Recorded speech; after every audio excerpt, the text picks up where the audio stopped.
আজকের ব্লগটা শুরু করব সকাল থেকে।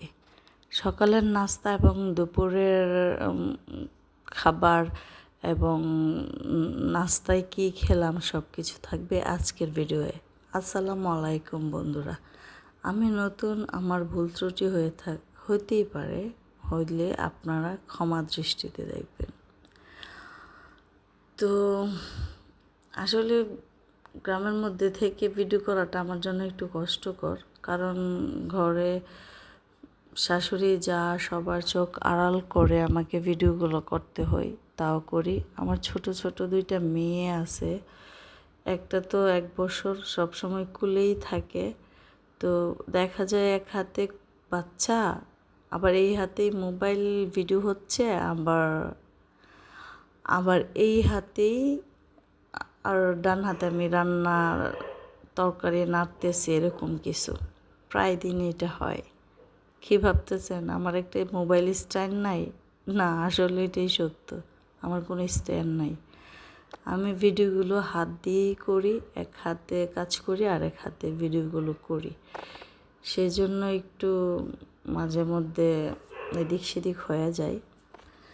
সো ইনশাল্লাহ নেক্সটে উন্নত হবে, আল্লাহ যদি চায়।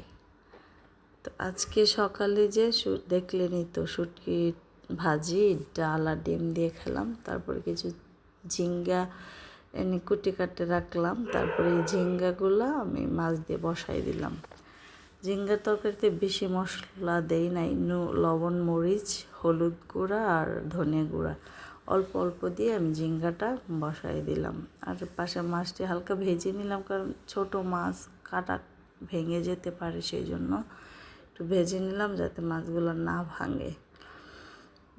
কাটা বের হয়ে গেলে তো মুখে লেগে যাওয়ার সম্ভাবনা থাকবে, এই জন্য। তো আর ঝিঙ্গা সিদ্ধ হতে তেমন সময় লাগে না, কয়েক মিনিটেই এগুলো হয়ে গেছে।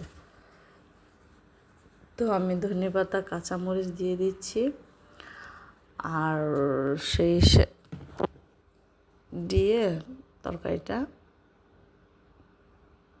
নামিয়ে নেব। সো দেখেন ঝিঙ্গার তরকারির ফাইনাল লুক।